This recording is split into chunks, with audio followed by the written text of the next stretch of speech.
is audible, sir. Video and voice. No, Silas, voice is not there.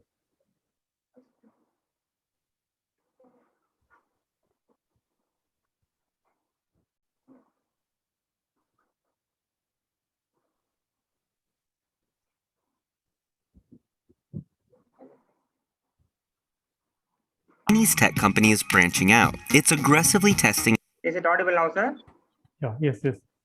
Thank you. and implementing tech concepts that span from retail to restaurants and even hotels. This should open with facial recognition. Let's see. I've come to Alibaba's futuristic FlyZoo Hotel, which is a stone's throw away from its headquarters in Hangzhou. And almost everything you can imagine here is automated.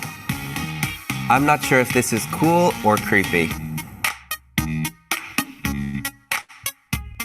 So the first thing I see is no counter, no couches, and this is it. This is the hotel lobby. You don't have a traditional check-in counter. You don't have a concierge checking in. Okay. Foreigners will check in here. A staff will come up and assist. But for Chinese nationals, they'll check in on the kiosks, or they can just check in on their phone if they actually have the app of the hotel. She's going to take my picture so that I'll be able to open the door and get access around the hotel.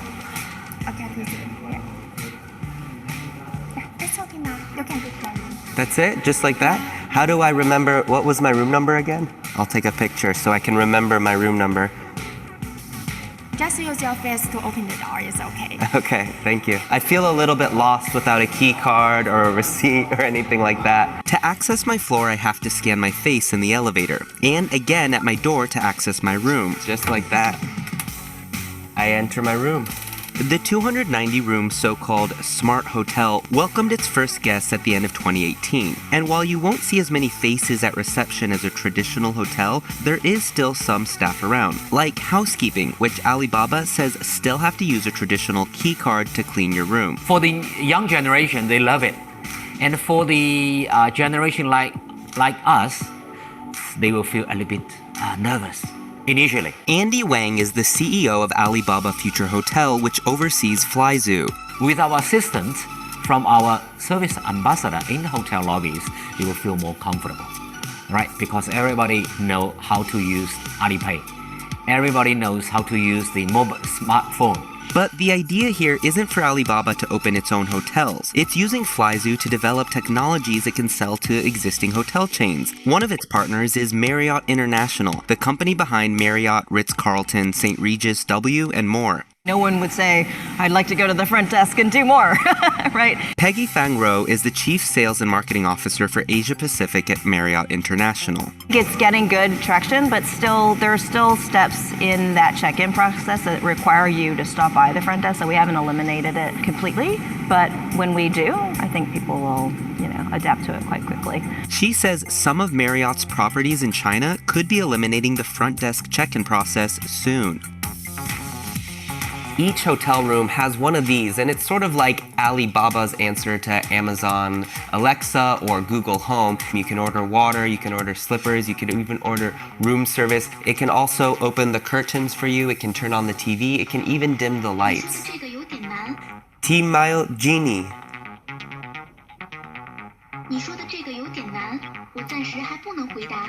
What did she say?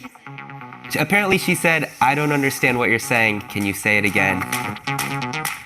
Many of those deliveries are made by these robot butlers, except for things like soups and ironing boards. This robot can call an elevator itself. It doesn't need to actually hit any buttons. And there it goes. Forget about your traditional hotel vending machine. Here you open up the Alipay app, you scan the QR code, and then it unlocks. And so let's say I grab this drink, and within seconds the app recognizes the product that I picked up from this refrigerator and it's charged me. This is what's called Future Fitness Center. To enter, again, facial recognition. This one's a lot more relaxing. The hospitality industry is one of the world's top creating job sectors. So does that mean hotels will one day be staffless? Do you think that guests will miss interacting with humans? No, never. Never. Hotel associates will always be one of the most important parts of hotel business. Technology only help us to improve our efficiency. Wang claims that all the facial recognition data is only kept through the duration of a guest's stay. It disappears once a guest checks out. Peggy says facial recognition is already being tested in one of its Marriott properties nearby and could be rolled out to more properties once they get the okay from the government. Around the world, consumer engagement with facial recognition can be really different. I think the Chinese market is more ready to consume that kind of functionality than other places around the world. Even the hotel's restaurant is being used as a testbed for technology too. Every table has its own QR code, so using the Alipay app, I simply open the app, and then it immediately shows me the restaurant along with the menu, and from there, I'm ready to start ordering pork, chicken, fried rice, and just like that, I've ordered dinner.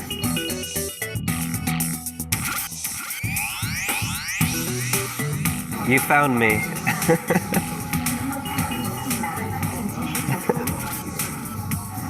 Thank you. Ah, there's more. So there's multiple layers. A staff member just served this lotus root, and when I asked why not the robot, he said, well, the steam is time sensitive, so it had to get from the kitchen to the table quite quickly. I've come to the bar here at Flyzoo Hotel, where once again, I'm greeted with a QR code here at the table. And perhaps unsurprisingly behind me, I see my drink is being made by, you guessed it, a robot. Hey guys, it's Upton. Thanks for watching. Do you think facial recognition will...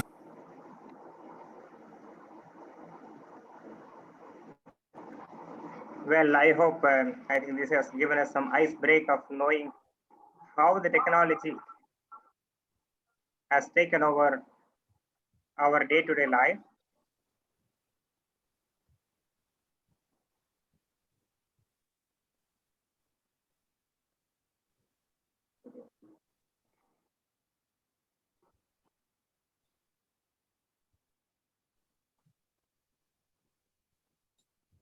Is any audio issue?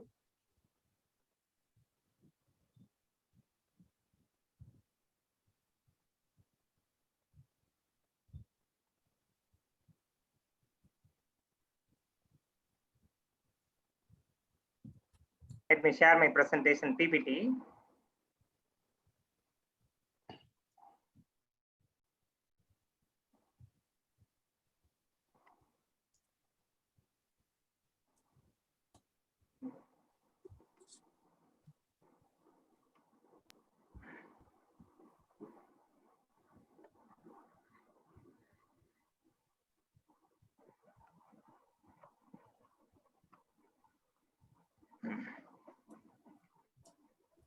Well, is my presentation visible, sir? Yes, Silas. You're visible. Am I audible also? Yeah, yeah, Thank you. you're audible, right? Thank you. Thank Okay. Thank you, sir. Thank you, sir. Well, so even though I feel like I'm an ant before you all, my dear colleagues in CA practice, as giants sitting before me, I would like to take this privilege to share a few of my, I think, thoughts on blockchain technology that I have learned in the recently as I have developed some interest teaching the international students and national students on this blockchain and artificial intelligence and the digital ledger transactions. As we all know, the blockchain is a most disruptive technology that has been developed in the recent past. This technology is most likely to change the next decade of business, as we all know, and it is not even the social web, the big data, the cloud, the robotics, or even the artificial intelligence. It is the blockchain technology that changed the entire world in the days to come. Reviews the Harvard Business University. As it has been stated in the World Economic Forum, 10% of the global GDP will be stored in the blockchain technology by 2027, and $176 billion business value will be in addition in the blockchain technology by 20 and 25. 9 out of the 10 enterprises will do blockchain project soon or the other later, and more than 3 trillion market global blockchain is expected by 2030. This is what has been predicted in the World Economic Forum and deliberated too. well taken over by our India Prime Minister and also our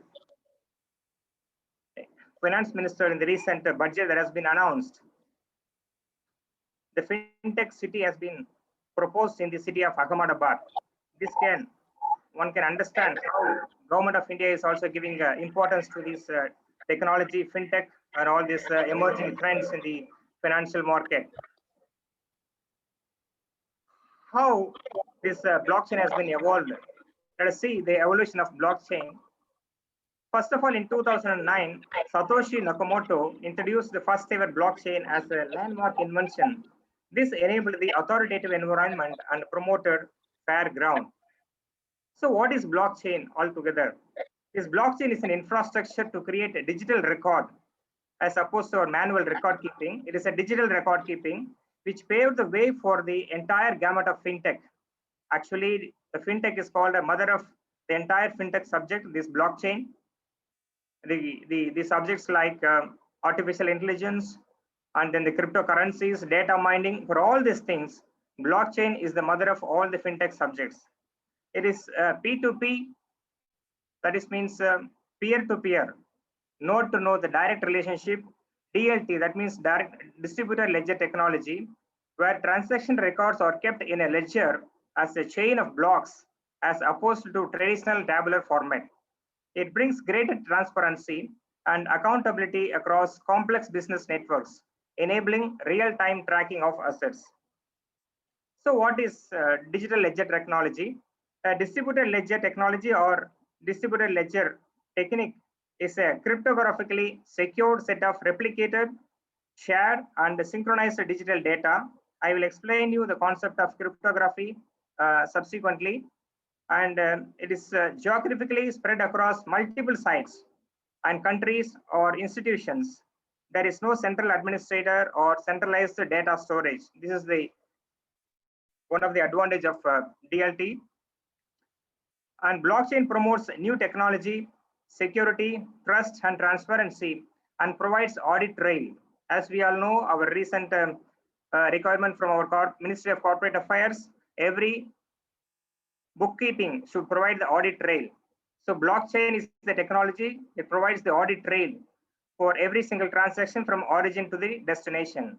And blockchain allows smart contract and reduces corruption and cost. The components of blockchain consist of nodes, that means different computers joined together across the globe, and ledgers. Ledgers is digital ledgers, smart contracts, and consensus mechanism, and memberships, then administrator and the applications. These are all the components of blockchain technology. Maybe these are a little technical. So before going further, I would like to give you the brief introduction of ledgers, evolution of ledgers, how the ledgers has been evolved in the recent years. First of all, if you see ledgers in the ancient days, the ledger system has been started even before Mesopotamians' time, in the olden history days. So those days we used to keep ledgers in the manual books, and even the clays and all we used to keep. And then from the manual records, it was used to be standalone ledger system we used to have initially. Subsequently, it moved on from standalone ledger system to centralized ledger system.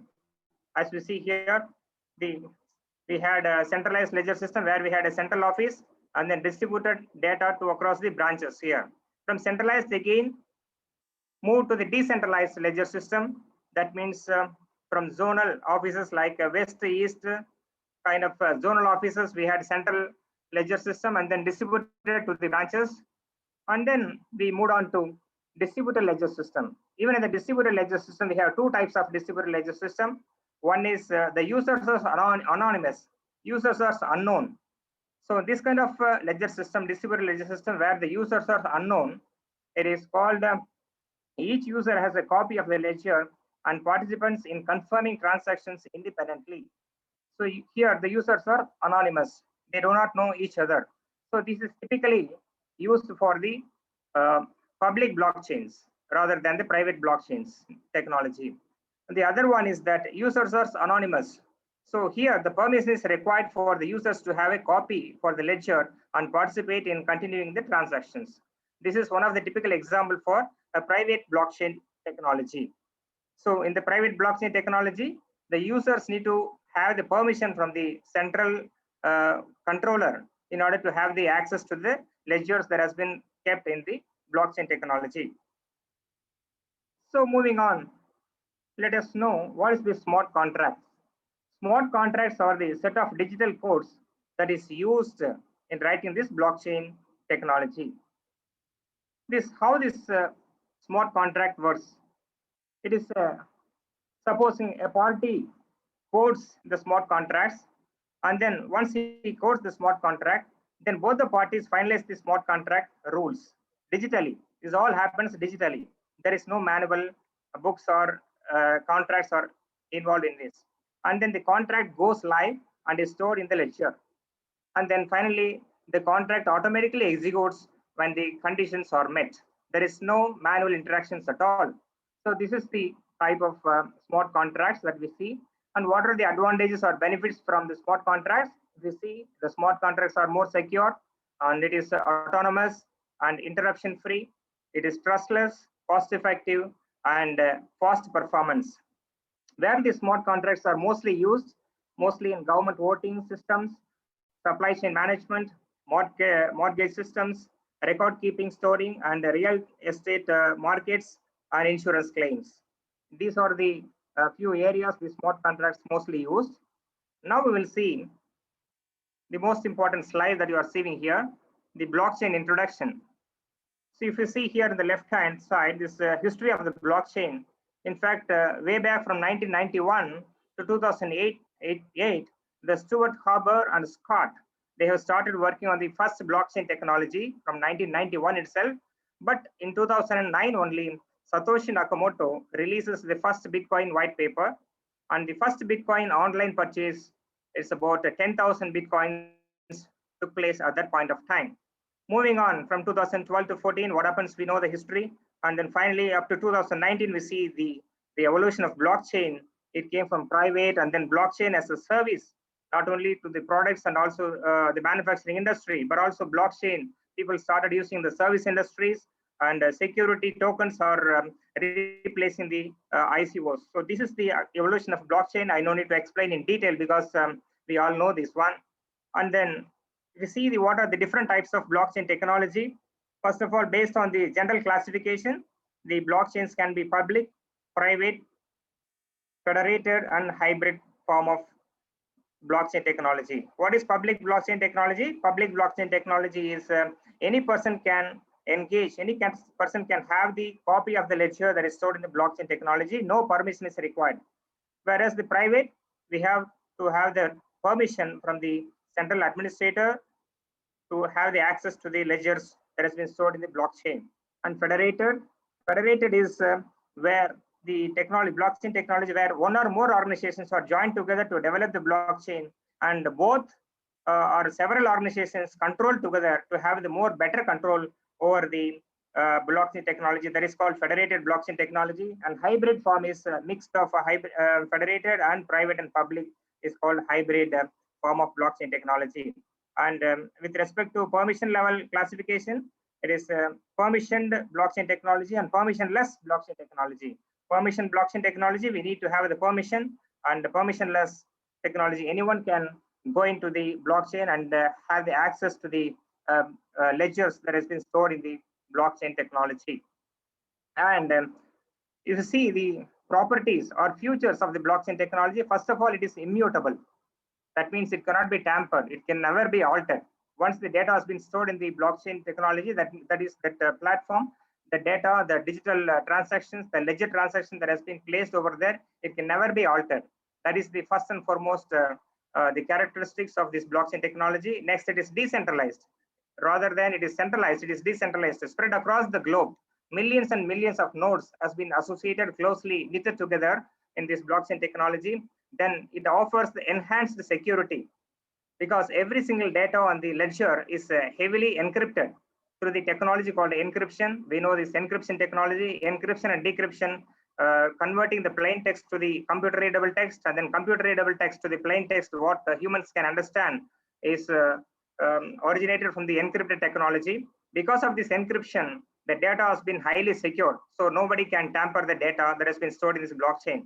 And then it is a distributed ledger rather than keeping it for one person. It has been distributed across the participants who are in this blockchain technology. And then consensus is very, very important.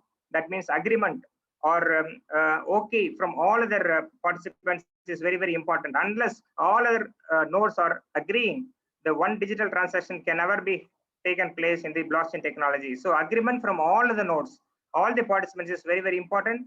That is what is consensus. And then finally, it is a faster settlement. Blockchain provides faster settlement with regard to the financial transactions or any kind of transaction per se. And what are the use cases of blockchain? If you see, from global transactions to trading to food industry, any kind of transactions, all this list. Not only this, even we can go for like a small biryani wala selling, non-government organizations. We can have any kind of industries, and we can apply this blockchain technology in the days to come.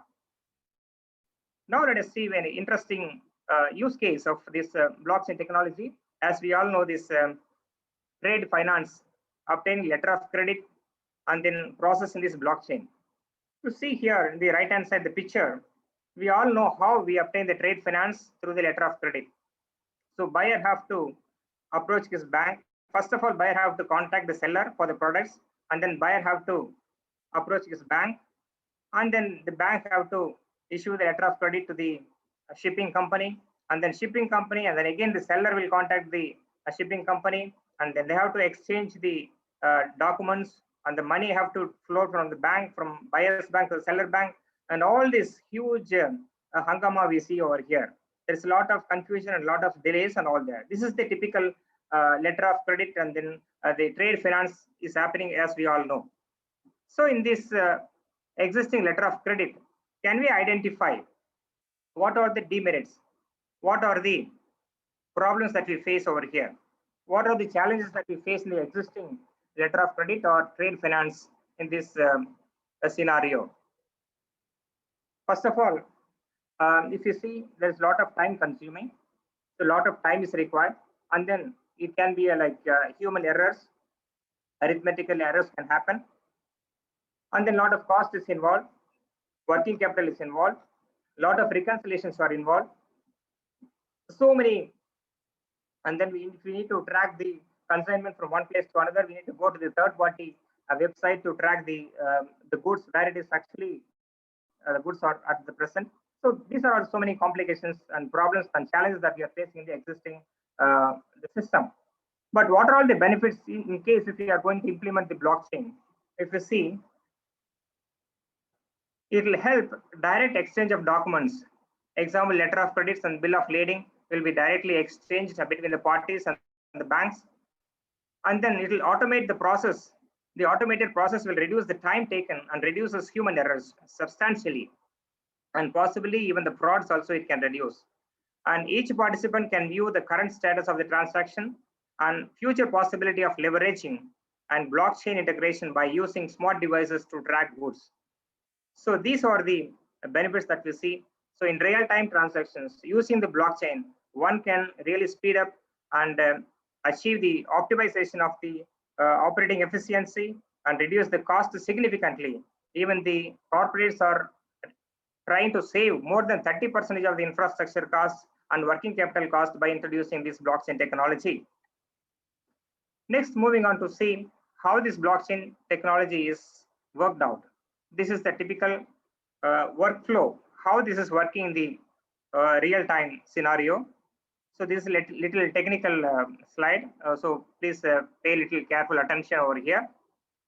If you see here, a node initiates a transaction and signs it with its private key. So this is the person who is originating the transaction with his private key. And the next, if you see, the block representing the transaction is created on the platform. So each block will be created in the platform. This is the block that he is creating. That is what is a blockchain. Once this block has been created, then the transaction is broadcasted to the peers. That means to the nodes or the participants within the network based on any present criteria. So it will be giving the signal to all the participants in the nodes. And then what happens? The peer nodes then validates the transactions. All the peers who are all participating in the existing blockchain should give the consensus or should give their okay. Then only it can move to the next process. If not even if at least one person is not also giving consensus, it will never be approved. It will not go further. Once everyone gives their consensus, it will move to the next validation, and then after validation, it's included into the block. And at this point, the transaction is confirmed.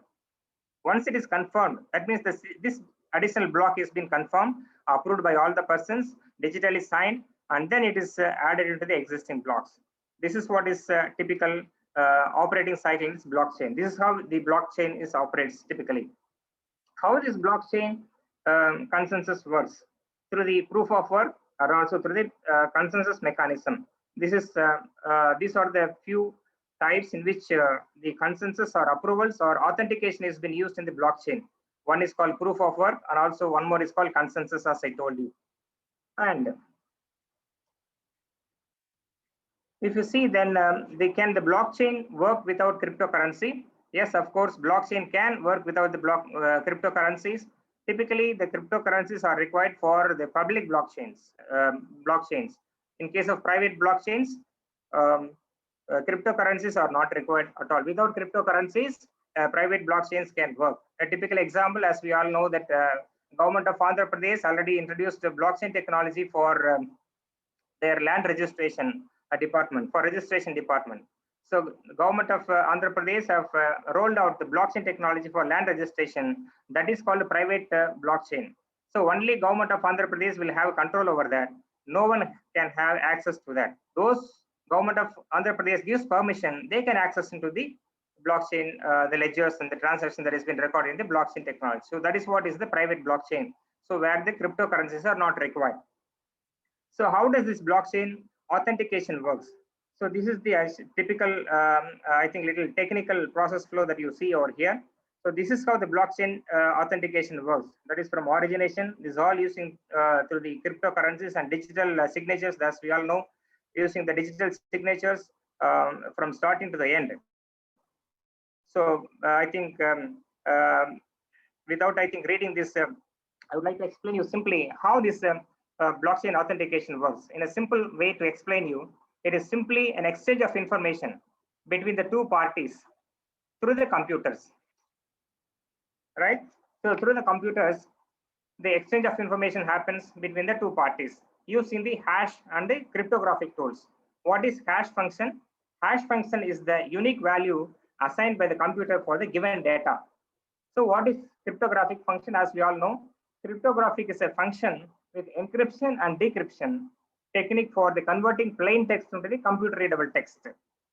So using this hash and cryptographic tools to prevent the intruders, that means the people who steal the information, from stealing or corrupting the information that is flowing into the blockchain technology. So this is what is the simple way how this blockchain technology works.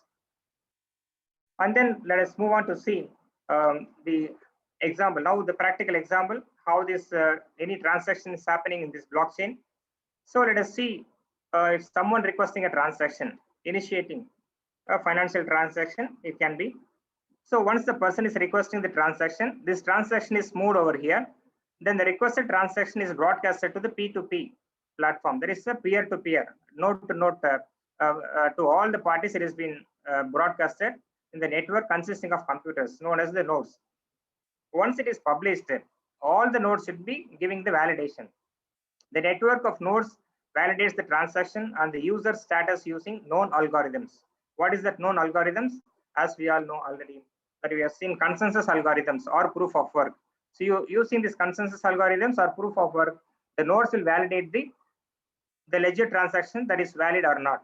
So once they give validation, that means all people have to give validation. Once everybody gives the validation, a transaction gets verified and it can involve cryptocurrency. It can involve. It is not compulsory. If it is a private blockchain, cryptocurrency may involve.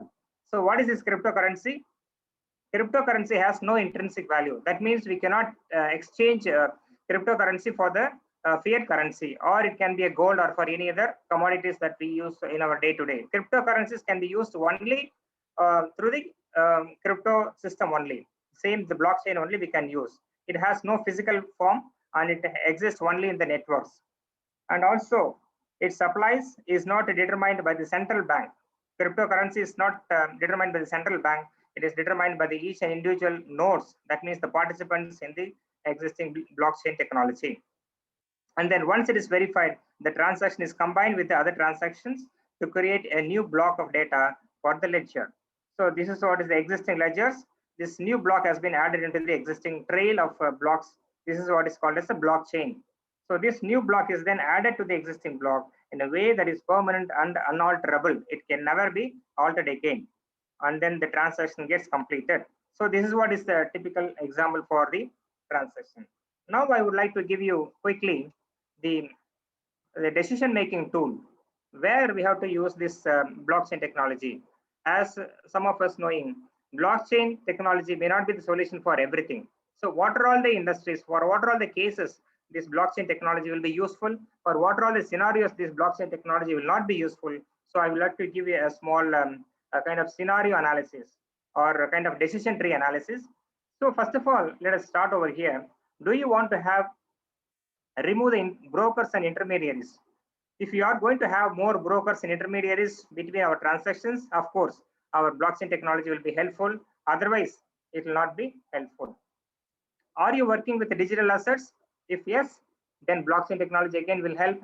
If not, no blockchain technology will be necessary for you.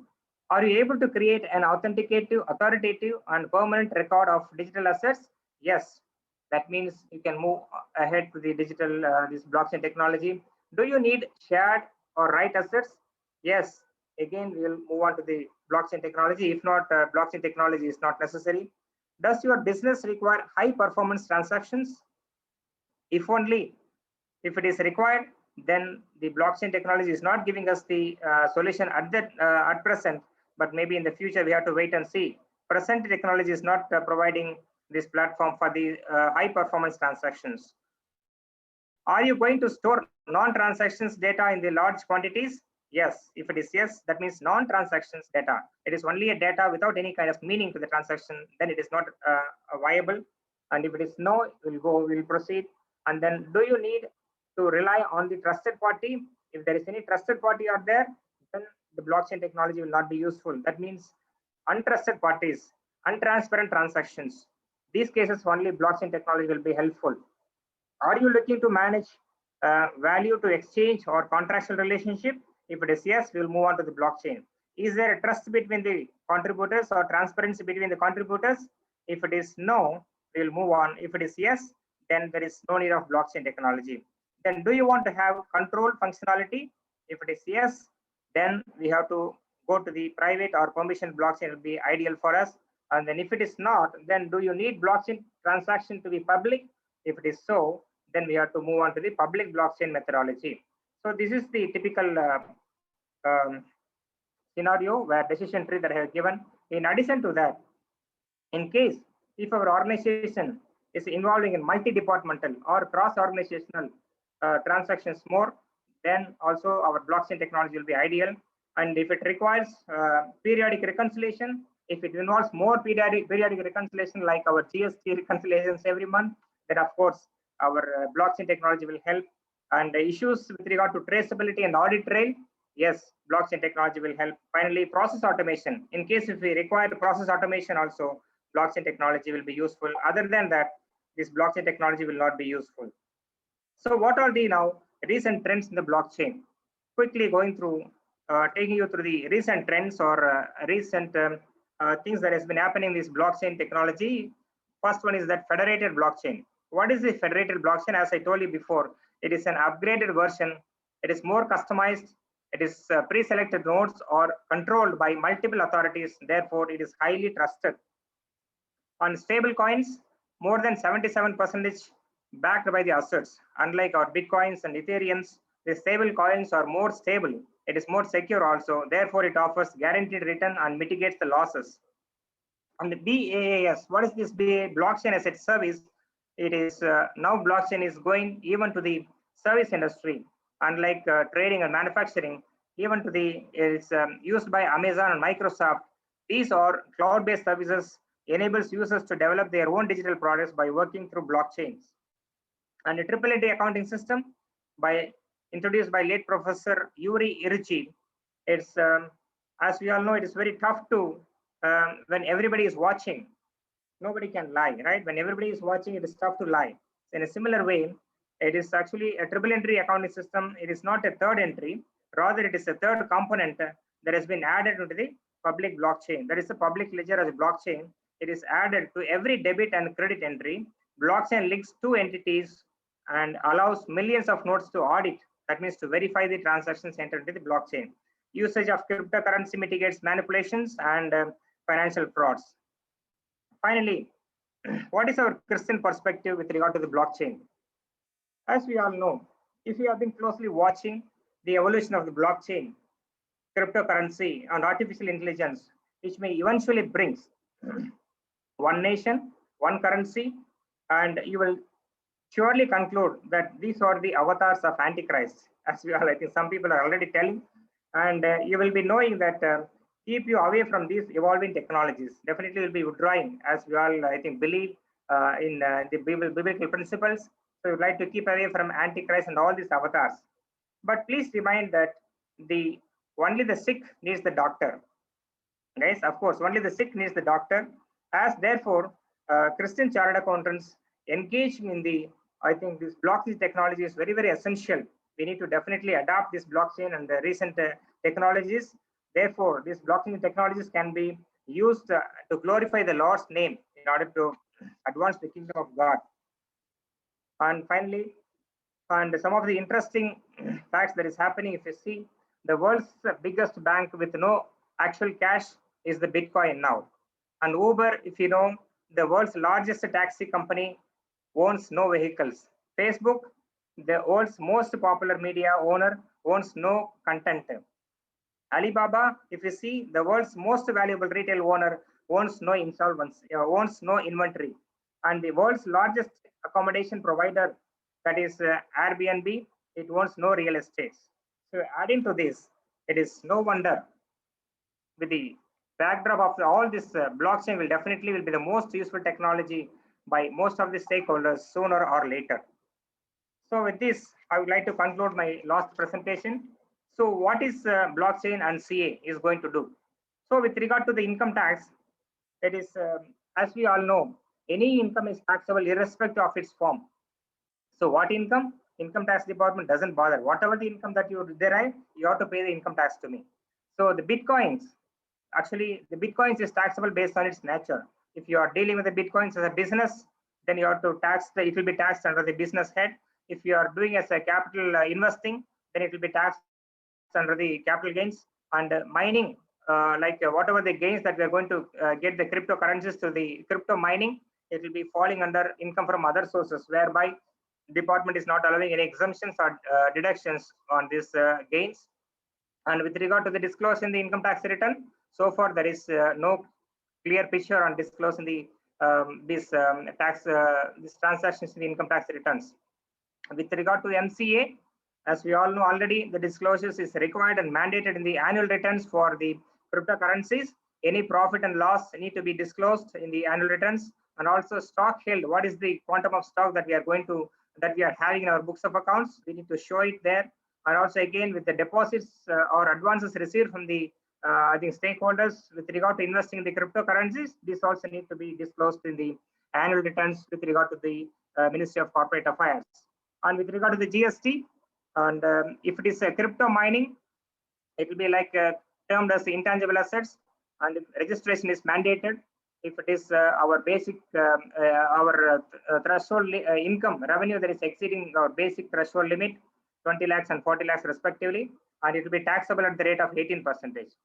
And if it's trading, storage, and accounting supply of services, the transactions value will be taken as INR value. If it is available, INR value will be taxed. If it is not, then equivalent freely convertible foreign currency. So this will be the transaction value for GST officer to value your transaction and put your taxable on this GST. Then buyer and seller, or if the buyer and seller both are residents, it will be termed as a supply of software. Then CGST and SGST will be applicable on this. And if it is international transaction, export or import will be applicable. Thereby, IGST will be applicable. So what will be the scope for CAs in this blockchain? So you can be an arbiter, you can be an administrator, you can be a consultant, you can be a tutor, you can be an auditor of smart contracts and oracles, and you can also be a service auditor or consortium of blockchains. Finally, so as we all know, the Central Bank of Digital Currency, they are already evolving a lot of methodologies, how to tax and what to do and what not to do with regard to these cryptocurrencies and bitcoins. They have already, I think, laid down a lot of restrictions. They have already told to withdraw the investments from the investment point of view. So they are going to follow a kind of Chinese model in India also with regard to the cryptocurrencies. Therefore, this blockchain cryptocurrencies, and they are highly inevitable. They are so much importance and so much of having value in the days to come. Therefore, we need to re-engineer ourselves in order to get adapted to ourselves with regard to artificial intelligence, blockchain, cryptocurrency, and data mining. As our Institute of Chartered Accountants of India is always bombarding about this ABCD, definitely we need to, I think, converse and well versed with this ABCD, new emerging technology. So thank you once again. Thank you for this time, sir. I'm ending transfer. Thank you, Silas, for the excellent presentation. I think we are well within that time. So when Silas, I'm audible, John? Yeah, audible. Okay. So when Silas showed me the first clipping about Alibaba, I was reminded of one particular incident where a particular person had installed a voice control lock for his house. So it was very easy for him. So he doesn't require any keys and all that. You have to come and say, open the door. So it will recognize his voice and will open. But once what happened was he went to a dentist for extraction of tooth. When he returned, when you return from a dentist, what would be your voice like? So ultimately, whatever he says, that door was not able to recognize his voice, so he had to stand out. So that is the technology. So we have to be a little bit careful about technology always. Okay, fine.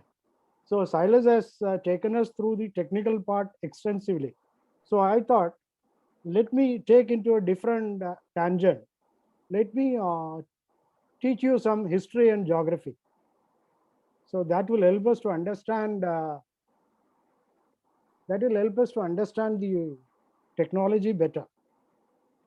So if you look at the map, if you go to northeastern side from Indonesia and Malaysia, there is a small group of islands called Micronesia. In the group of islands, Micronesia, there is a country called YAP, Y-A-P. There, for centuries together, they have been using a currency called stone currency. They used to go to a nearby island, Palau, an island called Palau. They used to go there and mine these stones. These stones will be in the form of a donut.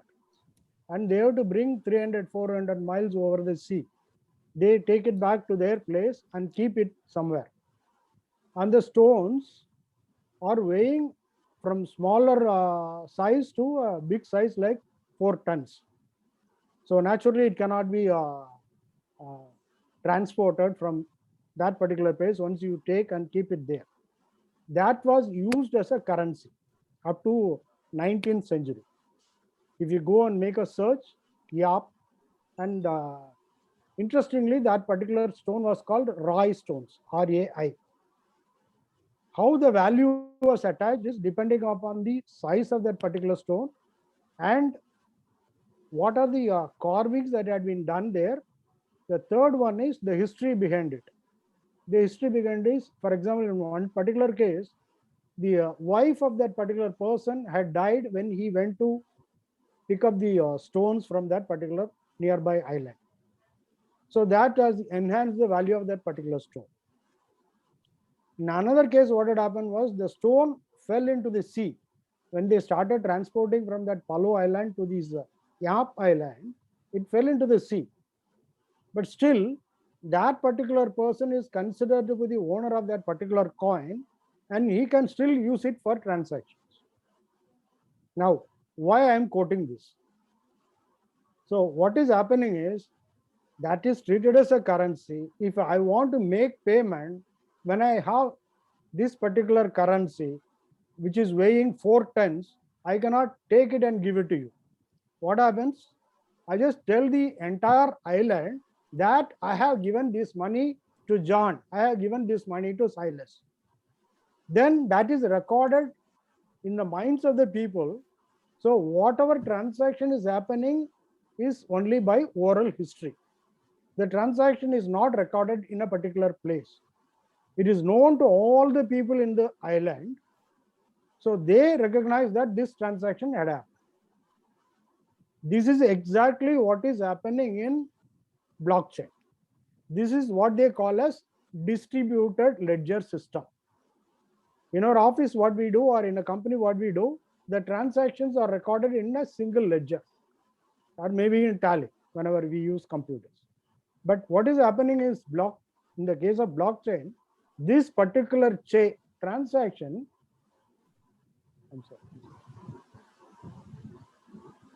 this particular transaction, when it is happening, it is made known to all people in the node, and whoever is available in the particular network, this particular transaction is recorded in all nodes at the same time. So this is what they call as distributed ledger system. Transaction is not recorded in a particular node. Let us be simple. Assuming I am a part of the node and I use a computer. So then in my hard disk, this particular transaction will be stored.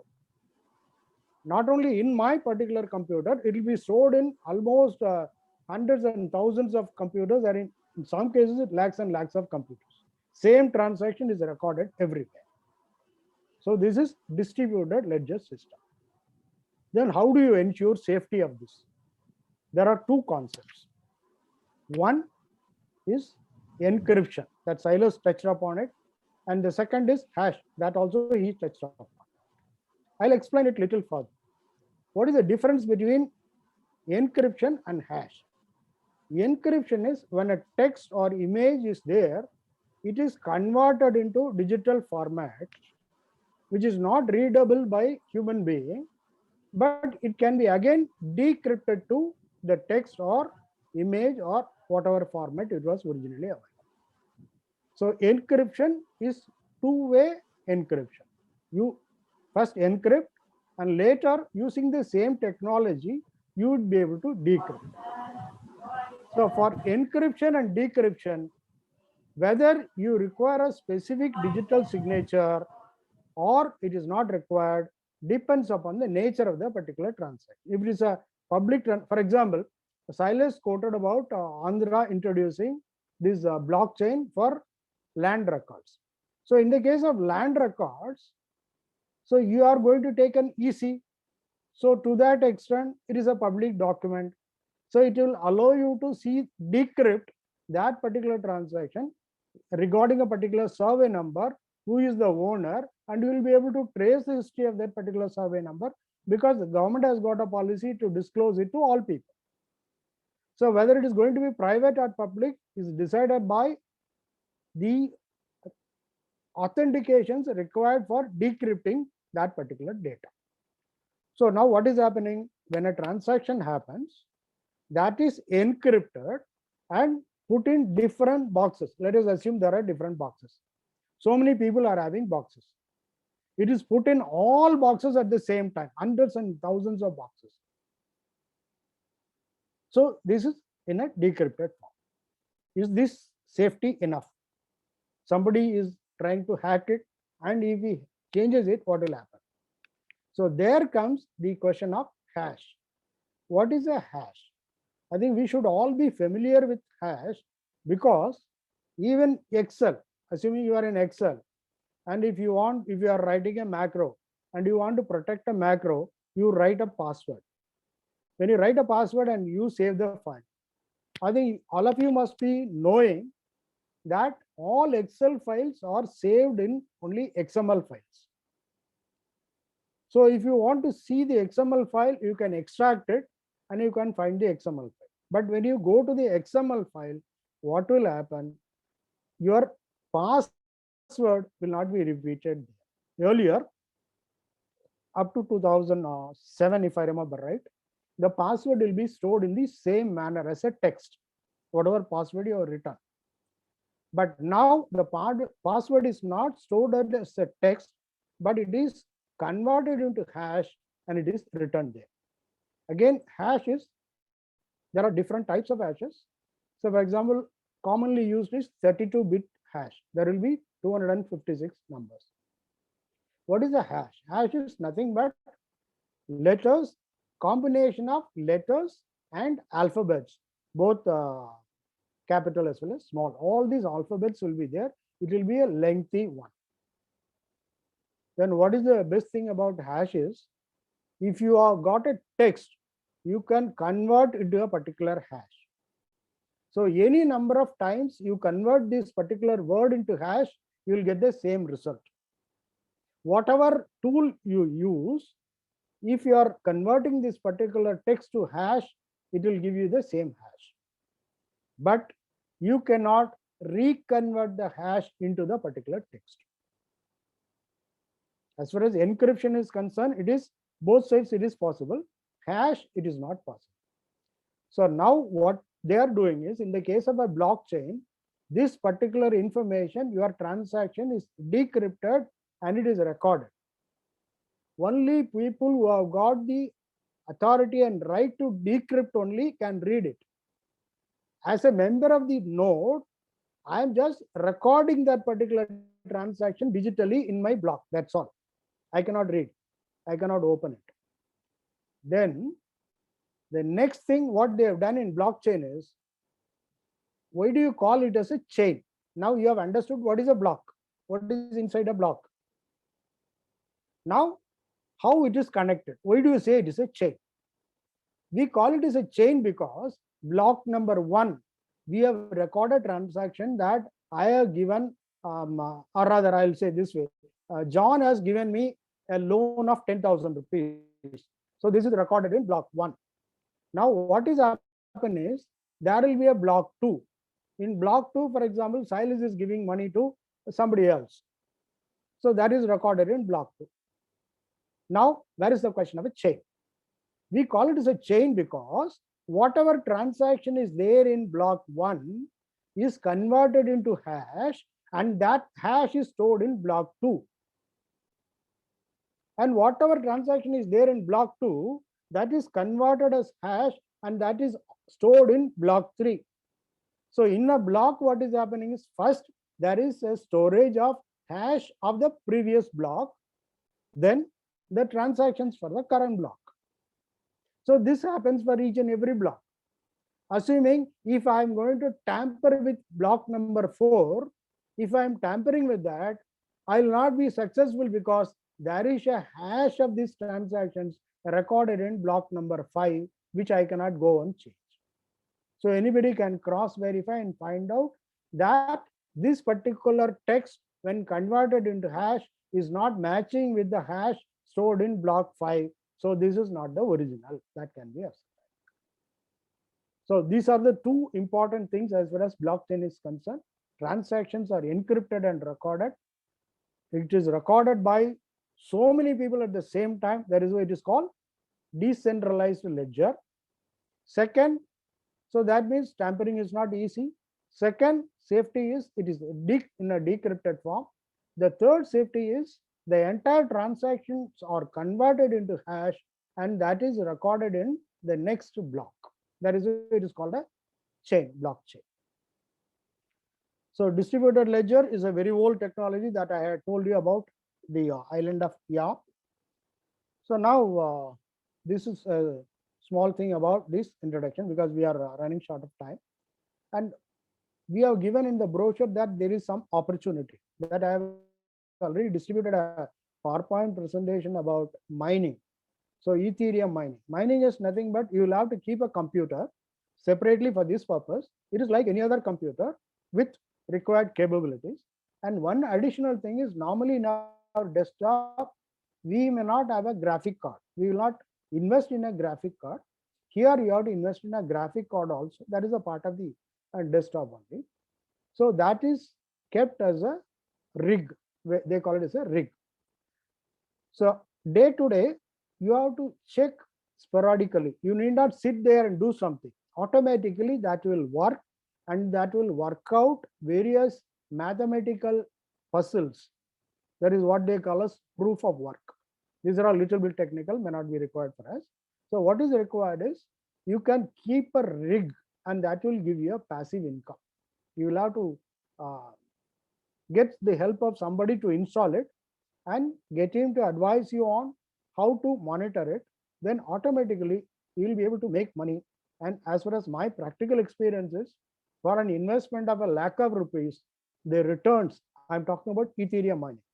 There are other minings also like Dogecoin and all that. My practical experience is that for an investment of about ₹1,00,000, the return is ranging from 9,000 to 15,000 rupees per month. So this is what I thought. It is an opportunity for people like us. We can go for it.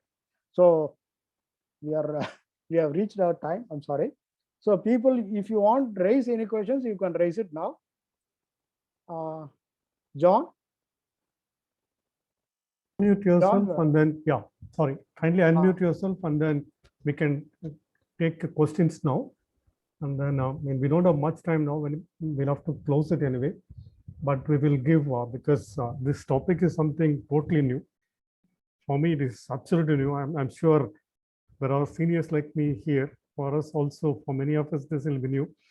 If there is any questions, right, we can put it to both CS Silas and Brother Kanagaraj.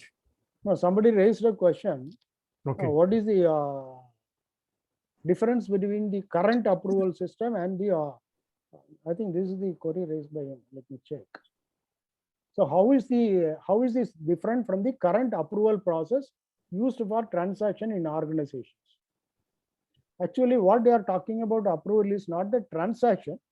It is for recording purposes.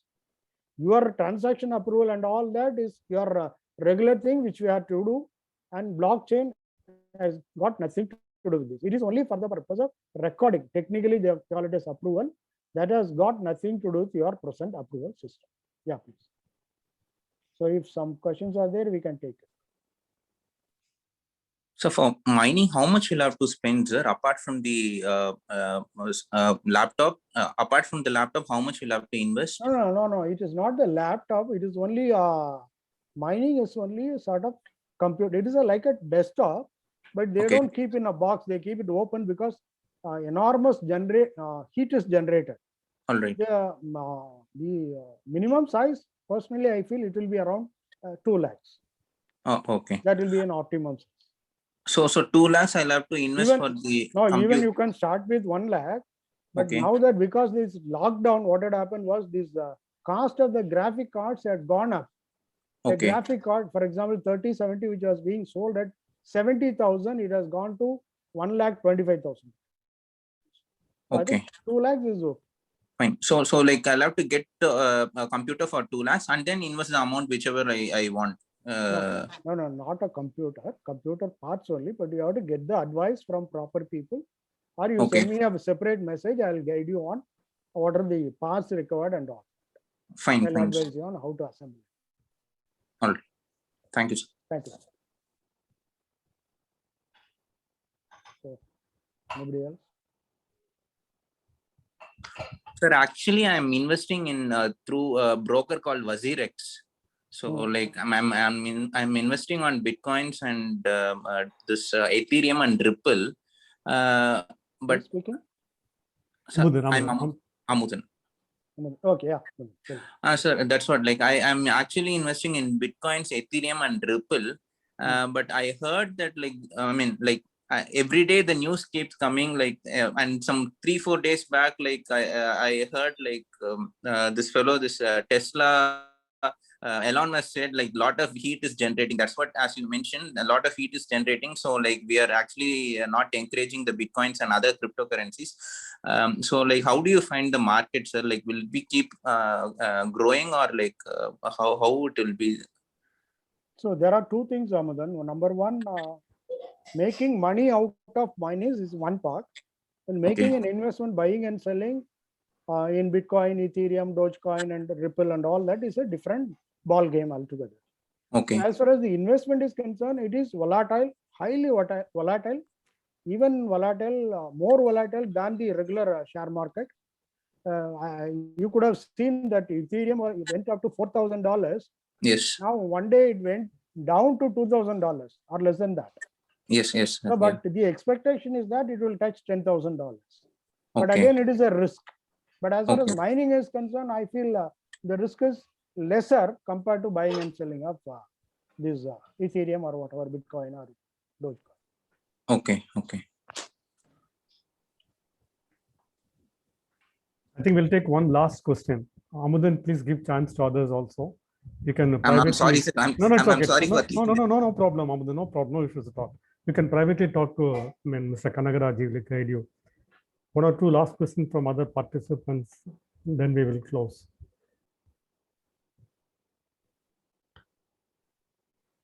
Okay, let's close because since we are not getting any questions, let's close. Let me thank Silas for the wonderful presentation. Of course, I couldn't make much out of it. I could understand only a little bit of it, but very impressive presentation. Thank you so much. At least has given us some idea what is this blockchain. I've seen that our institute also conducted, sometime back, I think SIRC or Central Council, at the level they conducted a series of training on blockchain. I thought this is not for us, so I did not spend time. Thank you so much for extensive preparation and doing it. Thank you, C.A. Kanagaraj brother, for beautiful moderation and giving the story to make us understand. Above all, thank you every participant for joining and making this training or workshop a success. There are more planned. We will come back to you today because we are running out. We have already exceeded time. Let's close. May I request Brother Abraham Zakaria to close the meeting with prayer, a bit of prayer. Can I ask Mr. Abraham Zakaria? Sir, you are available? Mr. Rupa Singh, you want to ask some question? Okay, I will close the meeting with prayer. Okay. Right. Thank you. Let's pray. Father God, we thank you, we praise you, Lord. Thank you, Lord, for this beautiful evening. Thank you, Lord, for the breath of life that we given to us, Lord. Thank you, Lord, for the opportunity to learn new things, Lord, during this lockdown period. Thank you, Lord, for Silas. Thank you, Lord, for Brother Kanagaraj. Thank you, Lord, for the wisdom you have given to them to explain in a new concept to us, Lord. I'm sure, Lord, for many of us, like me, it is new to us. But thanks for enlightening these things to us, Lord. Help us to understand more so that we would be successful, we'd be excellent in whatever we are doing. And through our services, let your name be glorified and your kingdom come, and the people who are serving you will be useful to them. Right now, Lord, we also remember those who are suffering from this COVID. There are lots and lots of people are suffering. Every day we are getting information about 1 or 2 dying of COVID. We pray that you would remove this pandemic from our land, Lord, from our motherland, from this entire world, and grant us good health and peace in this country. We remember especially those of us who are suffering from the sickness, those of us recovering, Lord. Lord, we are very happy to see Brother Jose Kuti here on this platform, Lord. You know that he and his daughter are not well. In spite of the sickness, he is here with us, Lord. We pray for your mighty hand, your healing power to be upon him and heal him, Lord. We also thank you, Lord, for Brother Maxwell and his family for the recovery. We continue to remember Sister Catherine also, Lord, and her family. We pray that you would heal them completely. We thank you and praise you, Lord. We remember every other leaders, Lord. Bishops are sick, leaders are sick, mission leaders are sick, a lot of national leaders are sick. Remember them, and every common people, especially those who are not able to get the admission, the rooms, oxygen. We pray that you would make it available to us and also move the hearts of the people so that it are available to people. Once again, we thank you, Lord, for Mr. Silas and Mr. Kanagaraj and every one of us who participate. We give you all the glory and honor and power and praise to you. In Christ's name we pray. Amen. Amen. Thank you, friends. Thank you so Thank much. you. Thank you. God bless Thank you so much, I sir. think Thank it's you. a good response, no? Yeah, thank you. Yeah. In case you want to continue chatting for some more time, available. I'm keeping it open. Okay. You can, switch on your camera and then, we can discuss with the brother Kanagaraj. And our brother Kanagaraj is already left. Silas is here. Cliff, how are you? Are you able to hear me? Oh.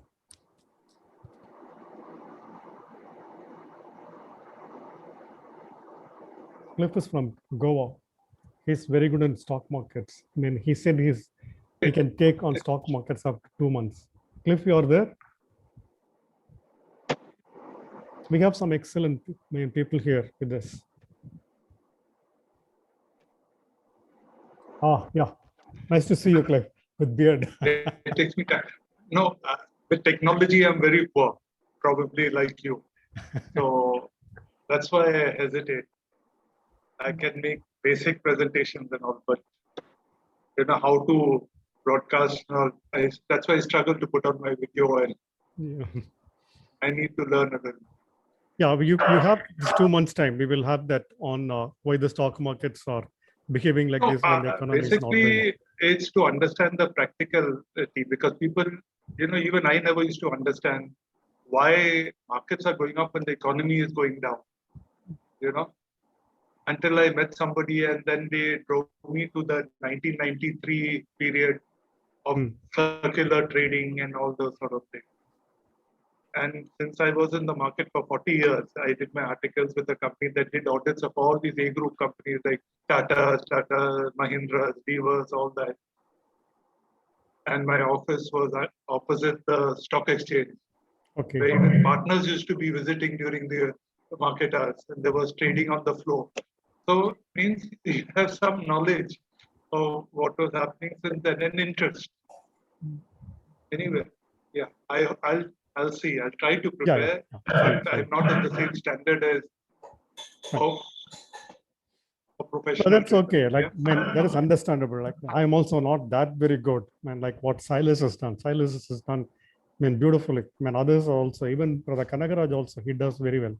No, I am totally floored by Kanagaraj's technical capabilities, technical knowledge. I find it amazing. I'm so impressed by his, simpleness and his willingness to share everything that he has.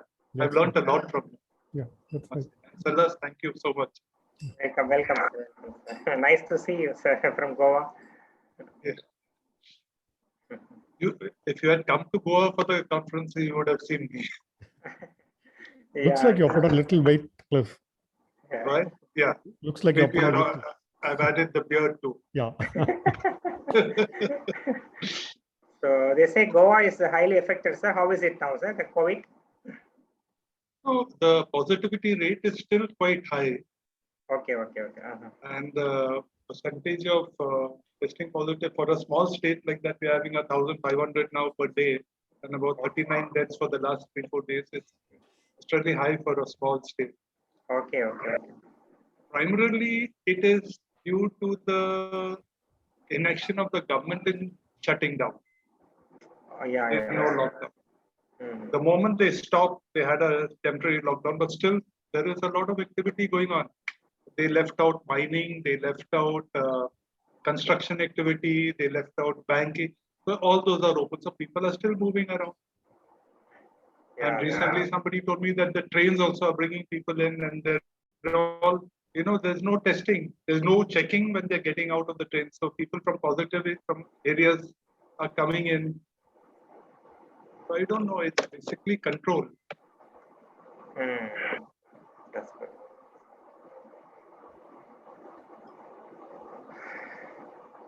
Sebastian, we'll do that, Sebastian. Definitely we'll do that. Okay, right? We will have that on FCRA and other things also. We can look at that. Okay. I'll check with Brother Kanagaraj because he's the one who's taking the lead. I will discuss with him and then we'll have that. Okay. Right. And for that, I think we'll try and pull Sanjay. Sanjay is a very good partner. Yeah, we'll try to pull him back. Okay. Okay, right. Let's settle down. Thank you. Good night. Bye. Thank you, sir. Bye. Good night, sir. Good night. Thank you. Great, Silas. Thank you, sir. Thank you.